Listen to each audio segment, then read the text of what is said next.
நாங்கள் இப்போ வெளியே தாங்க கிளம்பிட்டோம். எங்கே போயிட்டுருக்கோன்னு பார்த்தீங்கன்னா கோயிலுக்கு தாங்க. ஹார்த்திக்கு 1 வீக்காகவே கை கால் எல்லாமே தடிப்பாக இருந்துச்சு.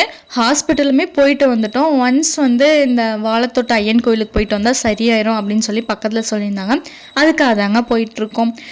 இந்த கோயிலுக்கு வந்து இது மாதிரி விசக்கடி ஆனவங்களுக்கு கை கால் சொகம் இல்லாமல் இருக்கவங்களுக்கெல்லாம் இந்த கோயிலுக்கு போயிட்டு அங்கே ஒரு நீர் தருவாங்க. அதை வாங்கி கை காலெலாம் பூசிக்கிட்டா சரியாயிரும்னு சொல்கிறாங்கங்க.